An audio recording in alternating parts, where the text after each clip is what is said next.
कोई छोटा चुनाव नहीं ना होता है। 16 लाख, 18 लाख, 19 लाख, 20 लाख तक एक एक पार्लियामेंट में वोट है। अब एक केवल दलित के बल पर चाहिए, केवल राजभर के बल पर अगर आप कहें कि नहीं लड़ करके जीत करके जाया जा सकता है, ये आज़ाद आज सुर्खियों में जैसे जाके अपनी जिस तरह से चमार रेजिमेंट के बात कर दिए, तो ये कितना सही है? वो ठीक बात किए। हम कह रहे हैं कि जिस कौम से हैं, अपने कौम को बढ़ावा देने के लिए अगर लड़ाई लड़ रहे हैं, संघर्ष कर रहे हैं, तो क्या समाज को लेकर के अपने समाज के लोगों की लड़ाई लड़ रहा है, तो कोई बुरा तो कर नहीं रहा है। जिसको बुरा लगेगा वो तो कहेगा ना कि बैठो बैठो बैठो बैठो, आएगा ही ना। तकलीफ लगेगा तो बैठाएगा। जिनकी हिस्सेदारी हो गई है उनको तकलीफ लगेगा, जिनकी हिस्सेदारी नहीं हुई है वो उनके हिस्सेदारी के लिए वो चंद्रशेखर जी संख्या जाऊँगा। हम ओम प्रकाश राजभर थोड़े हूँ कि महाराजा सुहेल देव जी का कसम खाता हूँ कि आजीवन चुनाव नहीं लड़ूंगा। गरीबों की लड़ाई कोई लड़ता है तो कोई मजलूमों की लड़ाई लड़ता है तो कोई तरह तरह की लड़ाई लड़ता है, और लड़ाई लड़ के सदन तक जाता है, सांसद भवन तक जाता है, और जाने के बाद भूल भी जाता है। एक बहुत बड़ा चेहरा है, अगर बात की जाए उत्तर प्रदेश से बिलोंग करते हैं ये भी, और उत्तर प्रदेश से एक बहुत बड़ा चेहरा अगर देखा जाए तो खुद के दम पर, जहाँ लोगों ने कहा कि हमसे विलय कर लो, हमारे से गठबंधन कर लो, लेकिन नहीं हुआ। चंद्रशेखर आज़ाद रावण की हम लोग बात करते हैं आज। चंद्रशेखर आज़ाद रावण को आप किस तरह से देखते हैं?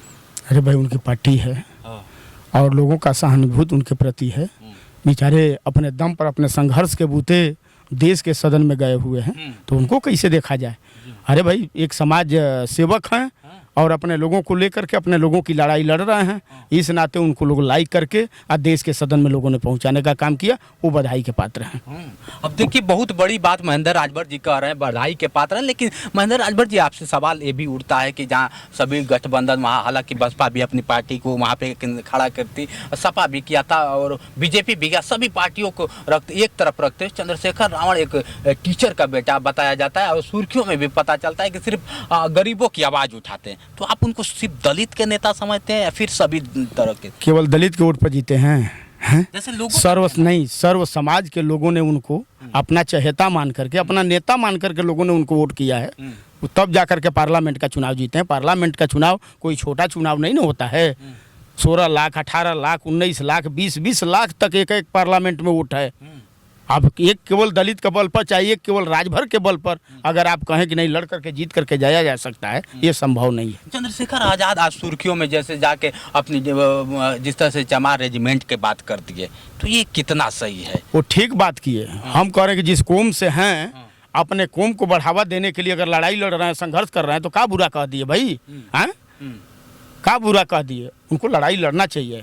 जिसके बल पर, जिसके दम पर वो खड़े हैं, उसकी आवाज़ अगर वो बुलंद कर रहे हैं तो इसमें कोई गलती नहीं है। अगर बात कर लिया जो वहाँ के खुद जो होते हैं, क्या होता है कि तो पार्लियामेंट में जो सांसद भवन में बैठे होते हैं, उनसे सवाल करने पर वो खुद उनको बैठाने लगते हैं कि नहीं, आप इस तरह से सवाल नहीं कर सकते। 1 मिनट का सिर्फ समय मांगते हैं और बताया जाता है कि वो चेहरे के पहचान के मोहताज नहीं है। लेकिन जो जिस तरह से बात कर लिया जाए कि नेताओं में से एक नेता है चंद्रशेखर आज़ाद, जो पूरे भारत को एक तरफा अगर देखा जाए तो देख रहा है, तो आप कैसे देखते हैं चंद्रशेखर? कह तो रहा हूँ, वो व्यक्ति अपने समाज को लेकर के अपने समाज के लोगों की लड़ाई लड़ रहा है, तो कोई बुरा तो कर नहीं रहा है। जिसको बुरा लगेगा वो तो कहेगा ना कि बैठो बैठो बैठो बैठो, वो तो बैठाएगा ही ना। तकलीफ लगेगा तो बैठाएगा। जिनकी हिस्सेदारी हो गई है उनको तकलीफ लगेगा, जिनकी हिस्सेदारी नहीं हुई है वो उनके हिस्सेदारी के लिए चंद्रशेखर जी संघर्ष कर रहे हैं, तो क्या बुरा कर रहे हैं? मायावती की अगर बात करें तो मायावती का अब धीरे धीरे बताया जा रहा है कि उत्तर प्रदेश से उसमें खात्मा हो रहा है और चंद्रशेखर आज़ाद आ रहे हैं, तो चंद्रशेखर आज़ाद क्या मायावती की जगह ले पाएंगे कभी? ये लोकतंत्र है, लोकतंत्र में चढ़ाव उतार चलता रहेगा, कोई खत्म नहीं होगा। अगर कोई कह रहा होगा तो उसका भूल और भरम होगा। हाँ, वो कह रहा होगा कोई तो उसका भूल और भरम होगा। ऐसे तो मंच पर कुछ भी कहा जा सकता है, लेकिन ऐसा कहीं कोई बात अभी मतलब चंद्रशेखर आज़ाद जगह नहीं ले पाएंगे? नहीं, लेने के लिए तो वो अपने बूते पहुंच गए हैं। जगह तो उनको मिलेगा ही मिलेगा। समाज के लोगों ने, समाज के नौजवानों ने उनको जगह दिया है और देने के लिए लोग संघर्ष कर रहे हैं, उसमें कहीं कोई संशय नहीं। देखिए, हमारे बीच में थे महेंद्र राजभर जी, जो सोहलदेव स्वाभिमान पार्टी के राष्ट्रीय अध्यक्ष, और अपने दम पे, जैसे चंद्रशेखर आज़ाद ने अपने दम पे एक पहचान बनाया, इन्होंने एक सत्र में मात्र क्या होता है कि अपनी पहचान को पूरे भारत में विख्यात कर दिया है। लास्ट सवाल आपसे करेंगे, जिस तरह से आपने आपने खुद के दम पे एक अपनी पहचान बनाई। हालांकि पहले आप विपक्ष की पार्टियों में रहे, लेकिन आज अपने दम पे जिस तरह से आपने पहचान बनाई, क्या लगता है कि आने वाले समय में महेंद्र राजभर उत्तर प्रदेश में अपनी कोई एक पार्टी का क्या होता है कि सदन में पहुंचा पाएंगे या फिर खुद पहुंचने का काम करेंगे आप?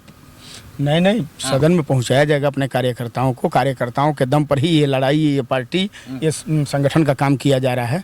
तो कार्यकर्ताओं के बीच से ही कार्य करता जाएगा। आप चुनाव लड़ने की अगर बात की जाए तो महेंद्र राजभर जी चुनाव नहीं, नेता हमारे तय करेंगे तो हम कोई कसम नहीं खाया हूँ। हम ओम प्रकाश राजभर थोड़े हूँ कि महाराजा सुहेल देव जी का कसम खाता हूँ कि आजीवन चुनाव नहीं लड़ूंगा। निकाल करके वीडियो देखिए, हम कसम खाने वाला व्यक्ति नहीं हूँ। हमारे नेताओं के द्वारा अगर तय किया जाएगा कि नहीं नेताजी आपको लड़ना है तो चुनाव लड़ेंगे। 2027 में चुनाव एकदम लड़ा जाएगा। पार्टी है तो चुनाव लड़ना पड़ेगा ना। बिल्कुल।